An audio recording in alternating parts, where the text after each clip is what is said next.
তাজমহল ভারতের আগ্রায় অবস্থিত একটি বিশ্ববিখ্যাত স্থাপত্যকর্ম, যা মুঘল সম্রাট শাহজাহান তার প্রিয় স্ত্রী মমতাজ মহলের স্মরণে নির্মাণ করেন। তাজমহল ১৬৩২ সালে নির্মাণ শুরু হয় এবং ১৬৪৮ সালে এর মূল কাঠামো নির্মাণ সম্পন্ন হয়, যদিও চারপাশের কাজ আরও বেশ কয়েক বছর ধরে চলতে থাকে। তাজমহলকে মোগল স্থাপত্যের শ্রেষ্ঠ নিদর্শন হিসাবে গণ্য করা হয়। এটি সাদা মার্বেল পাথর দিয়ে তৈরি এবং নকশায় ইসলামী, পারসি, তুর্কি, ভারতীয় স্থাপত্যশৈলীর মিশ্রণ দেখা যায়। সৌধটির প্রধান গম্বুজ, চারটি মিনার, সুন্দর বাগান ও জটিল কারুকার্য একে অনন্য করে গড়ে তুলেছে। ১৯৪৮ সালে ইউনেস্কো তাজমহলকে বিশ্ব ঐতিহ্য হিসাবে ঘোষণা করেন এবং এটি পৃথিবীর সপ্তম আশ্চর্যের একটি হিসাবে গণ্য করা হয়। এখন জেনে নেই তাজমহল সম্পর্কে অজানা কিছু তথ্য। তাজমহলের মিনারগুলো একটু হেলানো। চারটি মিনার সামান্য বাইরের দিকে হেলানো করে তৈরি করা হয়েছে, যাতে ভূমিকম্প কিংবা অন্যান্য কোনো প্রাকৃতিক দুর্যোগ এলে এগুলো ভেঙে পড়ে মূল গম্বুজকে নষ্ট না করে দেয়। তাজমহলের রং পরিবর্তন হয়। এটি সকালে গোলাপি আভার রূপ নেয়, দুপুরে সাদা দেখায় আর সন্ধ্যায় হালকা সোনালী বর্ণের রং ধারণ করে। এমনকি পূর্ণিমার রাতে এটি রূপালী বর্ণের রঙে ঝলমল করে ওঠে। শাহজাহানের জন্য একটি কালো তাজমহল নির্মাণের পরিকল্পনা করা হয়েছিল বলে জনশ্রুতি আছে। শাহজাহান যমুনার নদীর পাশে আরেকটি মহল নিজের জন্য নির্মাণ করতে চেয়েছিলেন, কিন্তু তার ছেলে আওরঙ্গজেব তাকে ক্ষমতাচ্যুত করায় তা আর সম্ভব হয়নি।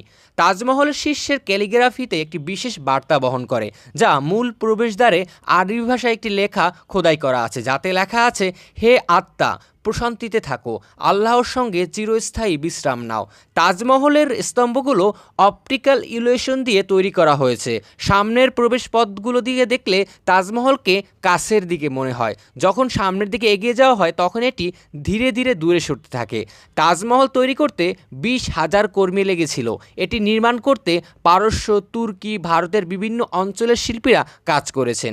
এটি নির্মাণে ২০,০০০ কারিগর এবং ১,০০০ হাতি ব্যবহৃত হয়েছিল। তাজমহলের মার্বেল পাথরের হওয়ার জন্য এটি গরমের দিনে ঠান্ডা এবং শীতকালে হালকা উষ্ণ থাকে।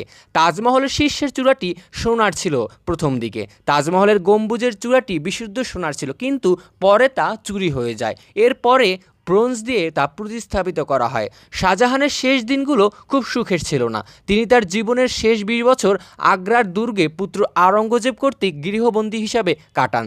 তার জীবদ্দশায় আওরঙ্গজেব তার অবশিষ্ট পুত্র তাদের ঘরের নাতি নাতনিদের হত্যা করেন। ১৬৬৬ খ্রিস্টাব্দের ২২শে জানুয়ারি শাহজাহান বন্দি অবস্থায় মৃত্যুবরণ করেন। মৃত্যুর পর তাজমহলের ভিতরে স্ত্রী মমতাজের মহলের কবরের পাশে সম্রাট শাহজাহানকে সমাধি করা হয়। এর মাধ্যমে আমরা দেখতে পারি স্থাপত্য শৈলীতে অবদান রাখার পরও শাহজাহানের তার নির্মম জীবন, তার কিভাবে শেষ জীবনটা কেটেছিল। এভাবে আমরা বুঝতে পারি, যত দম্ভ নিয়ে চলা হোক না কেন, যত প্রতাপশালী শাসক হোক না কেন, তার জীবনের অন্তিম পর্যায়টা কেমন কাটবে এটা বলা যায় না। তাই আমাদের উচিত নিজেকে সংযত রেখে নিজেকে খুব ভালোভাবে পরিপুষ্ট করে জীবনকে পরিচালনা করা। ধন্যবাদ সবাইকে। এমন আরও নিত্য নতুন ভিডিও পেতে আমাদের চ্যানেলটি সাবস্ক্রাইব করুন, লাইক দিয়ে পাশে থাকুন। ধন্যবাদ।